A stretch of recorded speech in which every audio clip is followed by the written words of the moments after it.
To quickly show you how to fix rollovers. These rollovers were meant to go white and expand, but I've since changed what I want to do. I want to now have them so that they roll over and just changed a color, so it's a little more subtle. So the way to fix this, let's go back to editor. There might be other ways, but this is the quickest way I've found, because I didn't want to I couldn't figure out how I could move this one or match these from back and forth. There used to be a thing where it said apply hover to or regular to hover, but I don't see that option anymore. So now if you click on this and then you actually just want to click on it once, but you want to right click on it, control click on a Mac, and then you'll see hover interaction added here. Click on that and then click on remove interaction. By doing this, it'll give you an option to start it again.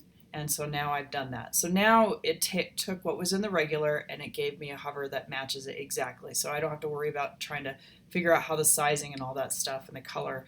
Now I have the exact same one, and now I can change, sorry, let me click on the text itself. I can change this color text to what I want. So you can't really do a whole lot. You can change the spacing, you can bold it. I mean, there's some things you can do.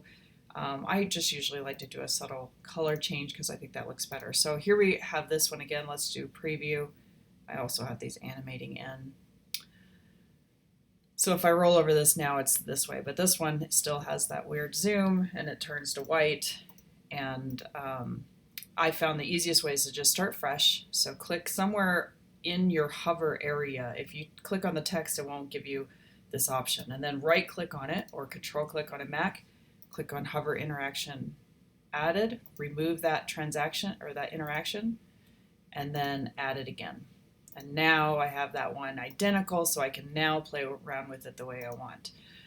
Another thing that you can do is choose the effect. So I have none on this. I just want it to just fade to the color. But you can grow it, you can shrink it, you can skew it. There's a lot of things that you can do. So I'll show you the shrink effect. Let's do preview. So now that one just goes a little smaller. I just don't find that that's as pleasing as just a subtle rollover. So I like the rollovers. And you can change that effect anytime by clicking here and choosing none. So that's another way to get back to where you were, but I also like if I want to just start fresh and have a fresh, clean second slate after adding a hover box, that I can easily duplicate that and have it all the same, and then I can play around with the different effects that I want to use.